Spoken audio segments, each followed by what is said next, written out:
Hey everyone, if this is your first talk with us, then welcome to the Product Marketing Festival. And for those of you that have already been tuning in, welcome back. We hope you will or have been enjoying what's going on, and we just want to take the opportunity to say thanks to all the sponsors and partners. And if you're not already signed up, don't forget to check out the Slack channel for lots more product marketing resources and discussion. Enjoy the talk. Monday.com is a work OS designed to manage any project or workflow with ease. The flexibility of the platform empowers teams to work in a fast, dynamic way. Let's start with a board. Here is where the magic happens. It's a fully customizable table where you can shape any workflow in minutes. From sales and marketing to HR, support, and engineering, you name it. Track everything your team is working on, collaborate with your teammates, and visualize your work data in different ways. To ensure you get off to a smooth start, we've created ready-made templates so you can start collaborating instantly. So go to Monday.com and start your free trial today.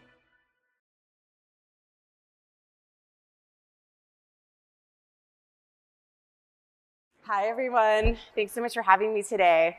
So now that Susan's woken you up, I'd like us all to take a moment and actually close our eyes. We're gonna do a visualization exercise. Everybody close their eyes. You in the front too. I want you to think about a big project, maybe the biggest project or product launch that you're working on right now. What are the deliverables? Who are the people that are involved in it? What are you trying to accomplish with that? And now think about the metrics that you have that are assigned to that, and if they roll up to any higher level goals for your company. Now everyone open your eyes. So who here was able to quickly identify the metrics that you were measuring your biggest project by? Anyone raising their hands? Very few. And further than that, of you that had those metrics, how many of you know if they actually roll up to the goals that are so important to your company? I'm seeing no hands, actually. All right, so that's why I'm here today. I want to help you get over this fear and understand the different steps that you can take to understand the metrics that matter for your business. So we'll walk through this journey together today. So what are my metrics that matter? Why am I here actually sharing this with you today? So I have about 12 years of product marketing experience. I've worked at 5 different companies in the product marketing capacity, from companies that are huge like Google and Adobe, where I'm at today, and a handful of startups like AdRoll and my latest company, Social Chorus. And I'm also writing a book. So it's about product launches, but a big section of this will include metrics that matter. So please LinkedIn me and you'll learn all about it when it comes out shortly. So I love Austin, more so than just the breakfast tacos. It's one of my favorite cities in the whole world, and it's such a joy to be here today with you. And I think it's very fitting that I'm here talking about metrics, because my metrics journey actually begins here in Austin. So a few years ago, when I was working at Google as a product marketer, we had a major launch coming out at South by Southwest. So in hindsight, it was a bit of a product marketer's dream, because it combined a really cool campaign element with a ton of products that we were trying to bring to market in a really compelling narrative. So the concept of the campaign was that we took some of these really famous ads of yesteryear, some from the Mad Men era, the print ads like Avis, we're number 2, Volvo, drive it like you hate it.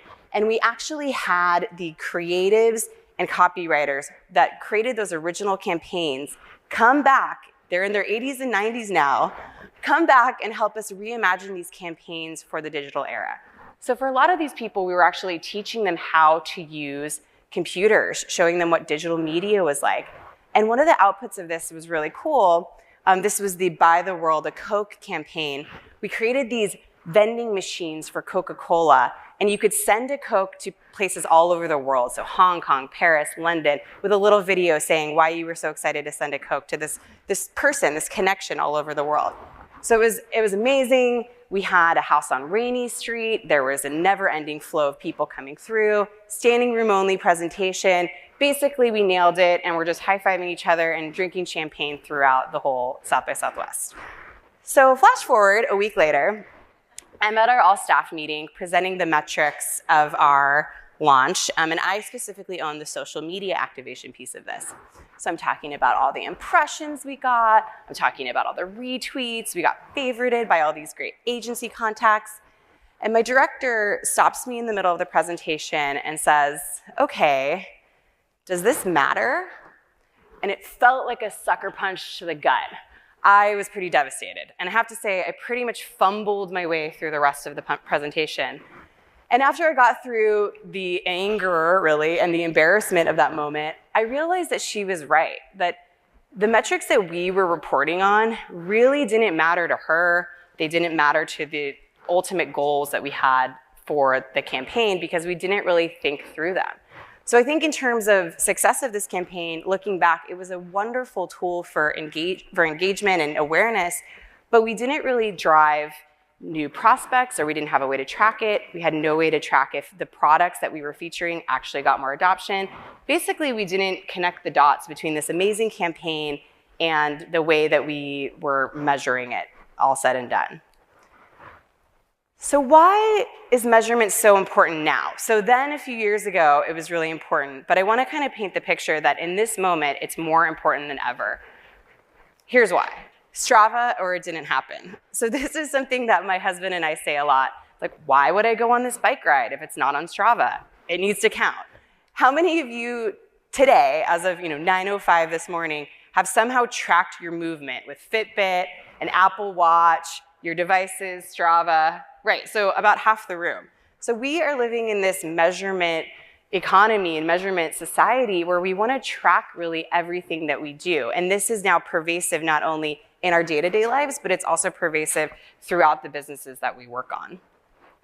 So let's think about, from an industry perspective, one of arguably the most amazing innovations of our generation. So self-driving cars. So this is just a handful of all the different measurement tools that go into making sure that a self-driving car actually works and doesn't run off the road. So thinking through these a little bit, there's Zen Drive, which helps manage user safety. And then there's things like Metromile that actually help to track the mileage for insurance purposes.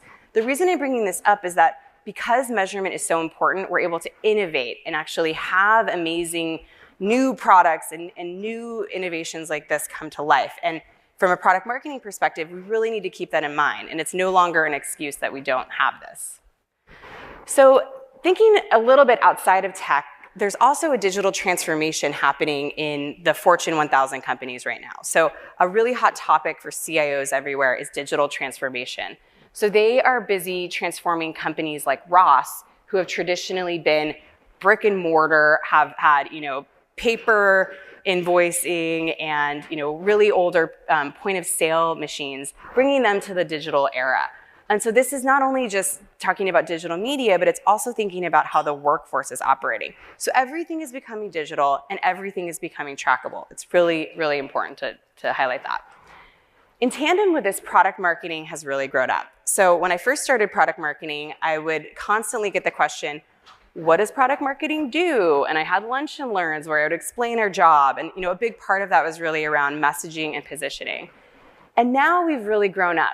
And we are considered drivers of the business. We're no longer just making one sheets and putting messaging together. We are considered driving the business. And if you don't have metrics, it's really difficult to help drive the business, frankly. And so Div Manikam, she's actually here today, I think. I don't know if she's walked in the room. Yeah, there she is, great. So she wrote a wonderful Forbes article where she talks about the evolving role of the product marketer. And I thought that this quote was amazing for PMM metrics that matter because it talks about how real-time data is now influencing everything that we do with customer pain points and addressing those matters immediately. So we have the data to be able to iterate and optimize on our campaigns, our launches, our biggest programs in real time. So it's not that we don't have the tools, it's just that we're maybe afraid to use them.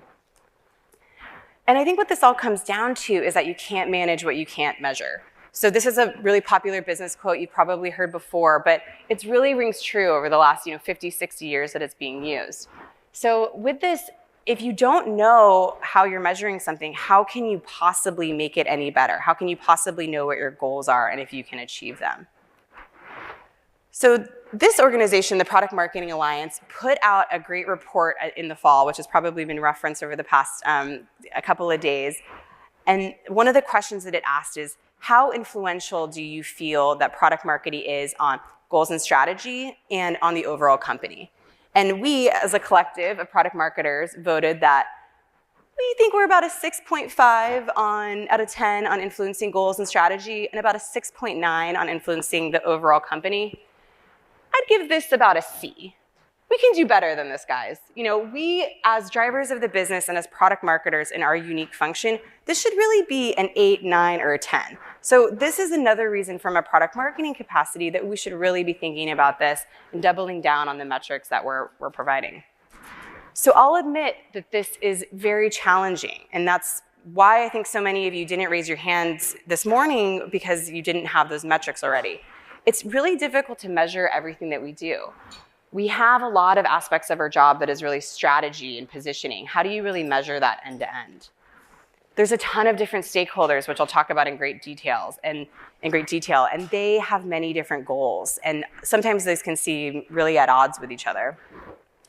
And there are also several variables and dependencies. I know all of you that work with product management know that a deadline is never really set in stone. Things are changing all the time. Our customers' behavior is changing too. And there are things that we are taking in that we need to be able to manage and change on real time. So this makes it really challenging. But don't fret. Today's goals are really about solving those major challenges. So what I want to help you do is to be able to choose the right metrics that level up to those high-level goals that really matter. Understand your stakeholders in a better, more compelling way that help you have those great conversations, and also to build a flexible plan. So keyword flexible, something that can be iterated on as you go through and work on this with your stakeholders. So introducing the 5 steps to metric success that we'll go through today. So first, I'll have you understand your stakeholders a little bit more deeply, choose those top-level goals to level up to, align to the metrics that PMM can own and drive, know the specific tools that you can use, and then also build that flexible measurement plan. All right, great. Let's start with knowing your stakeholders. So this is kind of a classic slide for product marketing, and I think that this is what actually draws a lot of us to the role. We love being the Yoda, as Susan put it. I'm definitely stealing that. And we sit in the middle of product, marketing, and sales, so our day-to-day looks very different. We're never working on the same thing in the morning as we were in the afternoon, and this is a really exciting part of the job, and frankly, why I love doing what I do.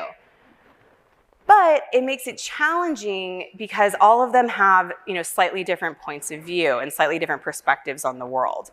So what I want to help you do today is understand at a high level what these personas, since we're all product marketers here, what these personas really care about, and then how to have the conversation with them. So how many of you are at companies that have over 100 people at them? Okay, and then how many are at more startups, so less than 100, let's call it? Okay, so a good mix here. So when I talk through these, I'm going to mention the head of product, the CMO, the head of sales. If you're at a big company, such as, I'm at Adobe now, I'm not working day in and day out with our CMO and loons, unfortunately. I'm working with the head of marketing for a specific business unit. So when you see the word CMO on here, don't be intimidated by that. Think about how that stakeholder and this persona will come to life in your purview. So let's start first with the head of product. What do they really care about? They are really obsessed with how fast the customer usage of the product is growing. So specific goals that they'll have in mind are often product usage, things like how often are they coming back, how fast that's growing month to month, quarter over quarter, year over year, and also churn. Is the product sticky enough that our customers are staying with us, or are they just using us for a short period of time and then bailing? And these metrics really ring true whether you're in B2B or B2C. The CMO is always really thinking about how many customers are we acquiring and what is their ultimate value. So they're thinking about leads. So a lot of you might work really closely with the Susans of the world and the demand gen teams, thinking about those marketing qualified leads. MQLs is probably a term you're pretty familiar with.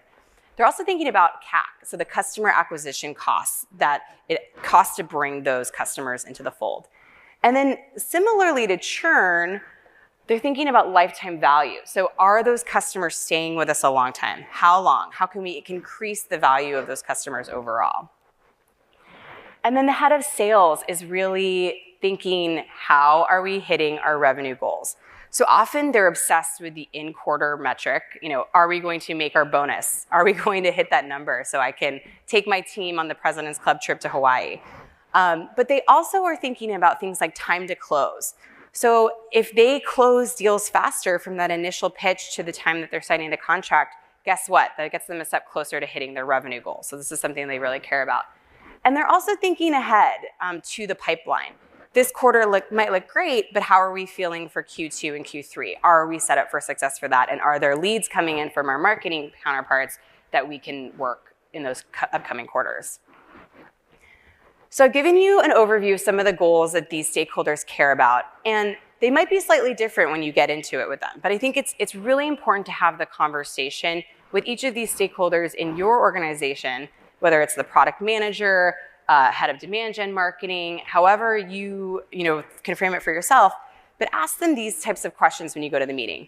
Tell them you're building your plan and ask what are their most important goals that you can align on with the programs that you're building out. Then specifically say, how can PMM line up to those goals? What can we do to help you achieve those? And then if they give you a laundry list of 20 things that they really care about, which often happens, ask them to stack rank it and give you the metrics that really matter the most to them. So now that we've seen the world of all the goals that can possibly happen, and I'm sharing this because unfortunately, a lot of companies don't give you that pretty package at the beginning of every year and every quarter that say, these are the 3 top-level goals we're driving to. Some of you might have the luxury of having that, and if so, run towards those, but make sure it's in alignment with the stakeholders that you have. Now we'll talk about the combination of goals to level up to if you don't have that. So again, with the Product Marketing Alliance report, so this group of product marketers, which some of you probably participated in, said that the top priority goals that they are lining up to are generating revenue, marketing qualified leads, and retention. So I'm getting some head nods here.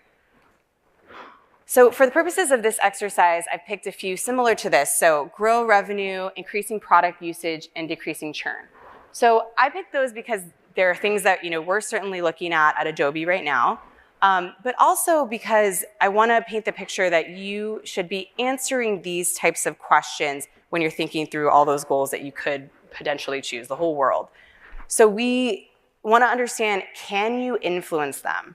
So back to our slide, you can definitely influence growing revenue, but if you tell the head of sales you are now owning revenue, guess what? You're going to get laughed out of the meeting. So we're going to talk about the metrics that line up underneath that. Are these goals motivating? So are they in line with things that you're doing, or are they so abstract and out of touch that they don't even mean anything to you? And also, do they show a true picture of success? So you've been at your company for months or years. Your understanding of what you're trying to accomplish can help them understand if those goals actually meet that. So are these goals really the things that matter? All right, so now let's talk about how to align the actual metrics that you can track to those top-level goals. So according to Bain & Company, which is a consulting firm similar to McKinsey, they quantify how to talk about these metrics in 3 different ways. So you want to understand if you can quantify what you really know, that is an indicator of the right metric. Does it align with and balance your corporate priorities? And can it be measured and benchmarked accurately? So we'll walk through some examples of that. But first, I want to share a longer list of all the metrics. So this might be a slide you want to take a picture of, but I asked my LinkedIn network, what are some of the metrics that matter most to product marketers? And we came up with this. So I won't go through every one of these, but I'll go through 4 of them today. And if you have questions on some of these, we can chat after this. But you'll see some themes here, like new feature adoption, content downloads, talking to stakeholders, sales cycle length. So there are a lot of things, and this is not exhaustive, but these were the top answers that I got on my LinkedIn post when I was asking about this, and I thought this was relevant for you guys. So to trim it down a little bit, since I only have 30 minutes with you today, let's talk about 4 of these different metrics that PMMs can own. So remember our top-level goals? Yep, from a few slides ago. We're going to line up each of these metrics to those top-level goals. So first, let's think about growing revenue. A way that PMM can actually impact and something that they can manage is win rates. So there's actually a presentation coming up later today that dives more deeply into win rates, but this is something that you can really show an influence on through positioning, through major product launches, and major programs that you're running with prospects. So if you are able to track the overall win rate compared to all the pitches that are happening with customers, this is a major area of interest, especially for sales. When I was at Social Course, my last company, this metric actually wasn't just of interest to sales, it was of interest to everyone, including the CEO. So we were really fired up, and everyone wanted to understand what the win rate was, how we were impacting it, and what we were doing about it. And to the point where I would actually share my win-loss interview notes with everyone in the company because they wanted to understand those insights and that metric as well. Then increasing product usage. So we can definitely influence that, especially with things like launches. So things you could track are new feature adoption and then the amount of active users, and I'll go into this in more detail. Decreasing churn. So this one is really interesting, and there are a lot of things that you could potentially track with churn, but one area I'd like to connect with is content metrics for our existing customers. Are they downloading the latest white papers that we're putting out? Are they attending our webinars? And are they attending events? How are we keeping them in the fold? How are they understanding the world of what we can offer? And then finally, so I was having a conversation about this presentation with a friend recently, the CEO of ShareBird, which is a wonderful platform for product marketers, a Q&A platform. If you haven't checked it out, please do. And he mentioned that the number one metric that matters to him is stakeholder satisfaction. So I agree somewhat. I think that there are other pieces that line up with this, but I certainly think it's an important thing for you all to understand and to be able to track. So we'll go into this one in more detail as well. All right, so let's talk about win rates. So the win rates can be calculated in two ways. So accounts won over the total pitches out there, as well as the amount of revenue that you have won over the total potential revenue out there. So at Adobe, we're tracking both of those metrics right now because it gives us a picture of not just who we are winning and losing against in our competitive set, but also what is the pool of revenue that we potentially could have had, and are some competitors taking a bigger share of that? This is a really important thing to understand. Product usage. So there are some awesome tools out there now. Pendo and Amplitude specifically come to mind that help you track everything related to product usage. So feature adoption. When you launch a new product or feature, track to see if it's adopted. Have milestones along the way that roll up to your overarching goal. And then you can also track things like the number of users that are coming back. So at my last company, our CTO was really obsessed with this concept of monthly active users, rightfully so, because it told us how sticky and how important our product was to the users, the end users that were actually using our app. Content usage. So there are a ton of products out there now that are pricey, I have to admit, that have some level of content tracking. And I think as a product marketer, they're worth every penny from what I've experienced now. If you are putting content out there and you're not tracking it, goodbye. Your one sheet is going into the great abyss and you'll never have any feedback. You'll beg the sales team to tell you, oh, are you using this deck and market? Are you using this one sheet? You might get a couple of comments, but honestly, it's on to the next thing after that content is out there. So if you can have a content management platform that helps you track things like views, downloads, and shares, that really is an indicator of decreasing churn, as well as new revenue growth as well. This is a really important set of metrics for PMM to own. If you don't have a tool like that, I would say to get scrappy. Figure out if you can append different URLs to links that you're sending out through Bitly, or try to find some other way to track. This is really, really important. I can't overstate this.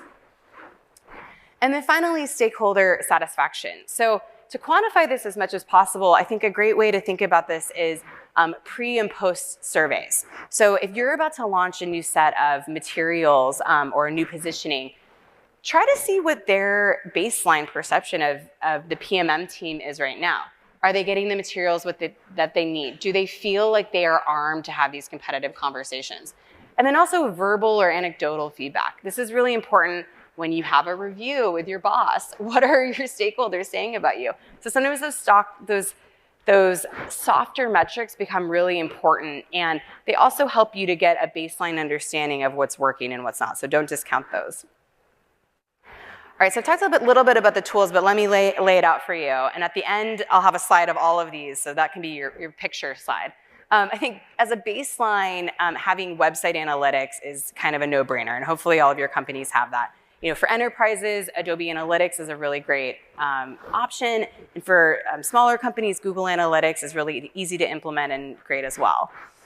Content management, like I just talked about, we're using HighSpot at Adobe, and I love it. It really gives you a level of detail that is really critical to understand what is working, what is the content that our sales team is actually bringing out to the field, and what didn't really resonate with them. It can help you think about things like titles, should I change them, and also think about the length of your materials and just where are the gaps as well. So HighSpot and Seismic are two that I have experience with that I'd recommend. Sales tracking, so things like win-loss. Salesforce is a tool that your sales teams are likely already using. They're inputting information and already moving those sales through the pipeline in different stages. So if you're at a B2B company, you probably have this, make sure that you have a seat, that you get a license for Salesforce. And then we also use Clary, which is a Microsoft product, to help us understand some of those broader metrics as well, and it gives you a very nice visualization.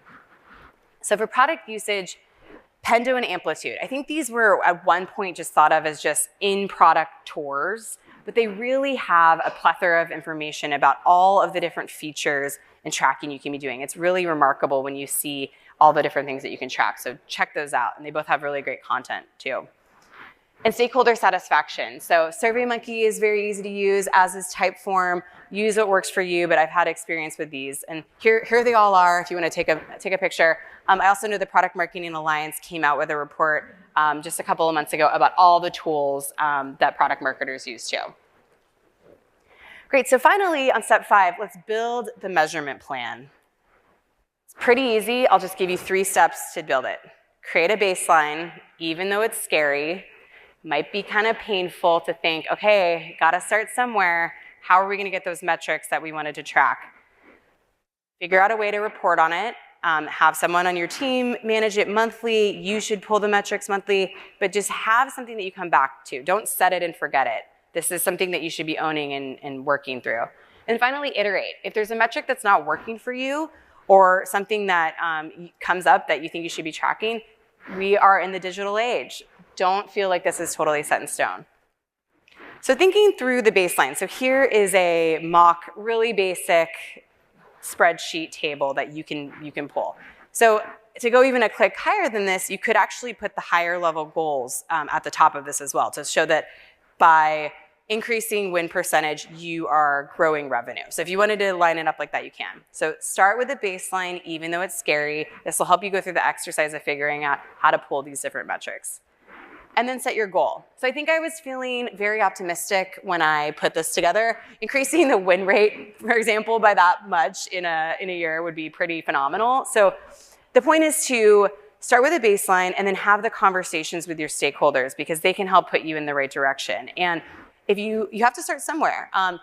Adding in increments of 10% is a good place to start, but see what's realistic. Do you have any budget that you're putting towards major product launches? Do you have any new compelling content that's coming out that might help you impact this content usage download? What is your plan looking like, and how is it realistically going to line up to your goals?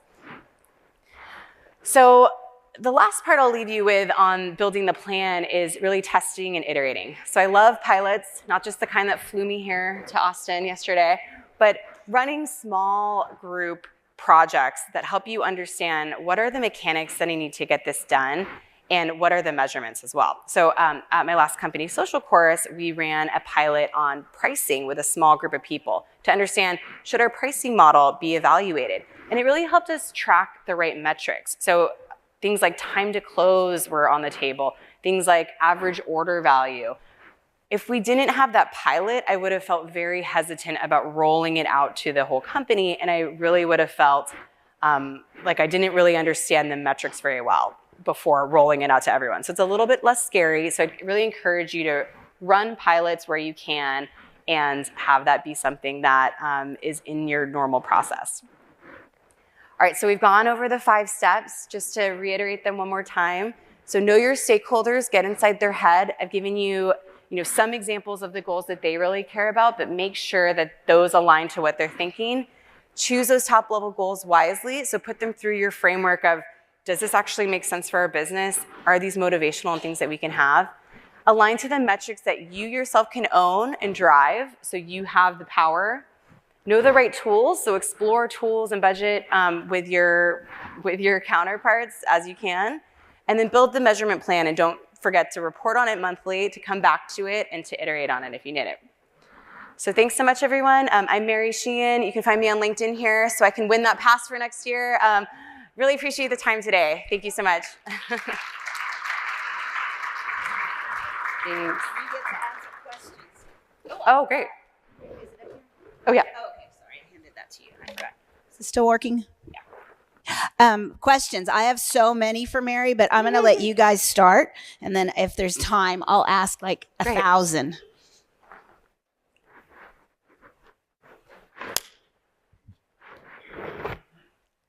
Hi, great presentation. Thank you so much. I wanted to ask, could you tell us a little bit about your interaction with your demand generation team? Like you mentioned content metrics. It's one of our challenges. Just wanted to hear a little bit about that. And also, where does budget for content lie in your organization? Oh, that's good. It's 2 questions. So the first one was, what is the direction with the demand gen team? So how do I work with them specifically? Great. That's an awesome question. So usually with a demand gen team, they have programs that they are already running and kind of a machine that's already going. So they might have an email program, so a weekly sequence of emails, or a digital marketing program that's already running. How I work with them is I understand the different channels that they are affecting and understand what their goals are ultimately, and I help to provide content for that. So I might meet with them at the beginning of a quarter or the beginning of the year and say, okay, here are the major product launches that we have coming up. Here are some major thought leadership topics that we want to get.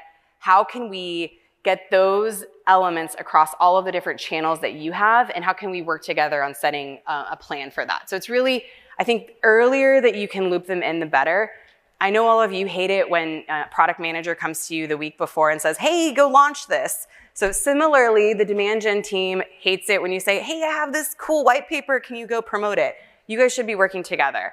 And then remind me of your second question again. What is the budget? Oh, where is the budget for content? So the budget for content management, I mean, I know product marketers, my joke used to be, we're poor, please help me on the product marketing team, please, share your budget with me. So it can come out of the product marketing budget if you're at a big company, but I think it's honestly a really good item to have in the sales budget. The content is ultimately for sales, and if you can help paint the picture with your head of sales that this content is only going to improve if you have the metrics to track it and a repository where they can actually access everything, I think it will be an easier sell. So I'd start with sales if your product marketing budget is non-existent. Yeah. I had the pleasure of hearing the CMO from Adobe at a talk last year. You both did a great job. So, so at our company, product for us is more on the back end of the metrics that you showed, customer usage, engagement, and retention, less on the acquisition side. Yep. Can you talk me through the way that you guys balance that with the getting people in and keeping people in for product marketing at Adobe? Yeah, definitely. So Adobe is huge. So I'm on the Adobe Ad Cloud team. So we are thinking about both, actually. So we're thinking about new customers that coming in the door. How do we get them? And also the actual measurement of it. So I would just take a look at your business, and I think that this can evolve over time.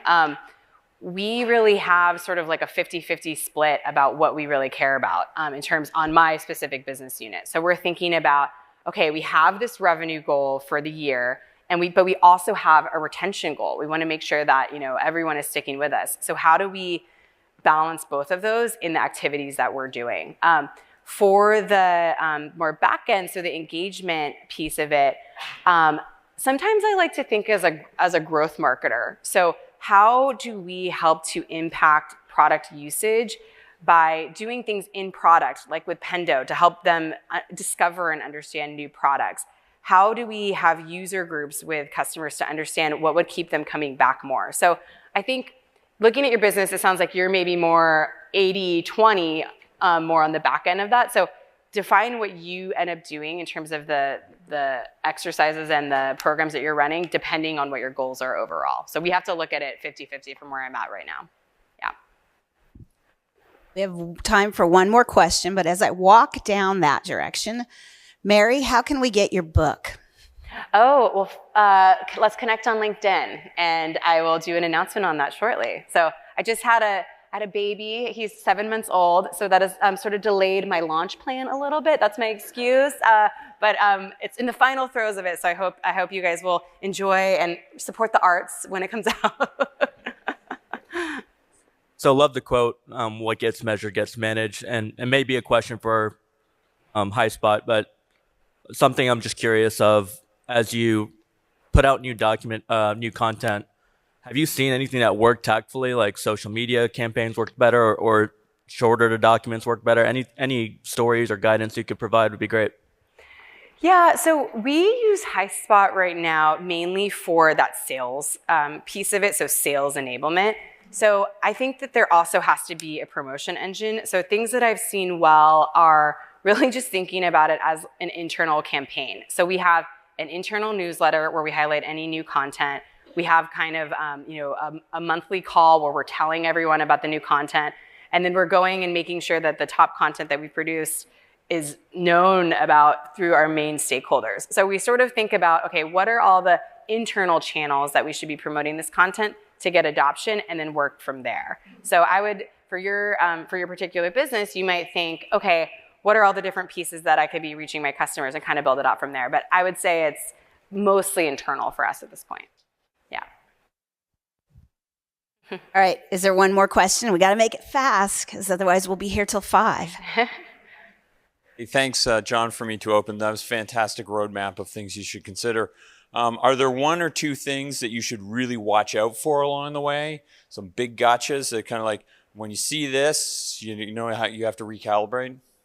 Yeah, I would say, I think the big gotcha was just making sure that you have metrics and that they matter to the people you're talking to. So when I was thinking about what I wanted to share with you guys today, this story from my days at Google really kept coming back to me, and how really devastating it was that I had gone through this whole launch, this amazing, New York Times article about it and everything, and the director of our group didn't even care about what we were presenting on. So I think the big gotcha is making sure that you are not in a silo creating your own metrics, and that you really take the time to talk to your stakeholders, share the plan, and just having a plan and sharing kind of that baseline will help them to have a lot of confidence in you. So just go through the exercise would be the biggest thing I would say. Yeah, thanks. Huge round of applause. Mary, thank you.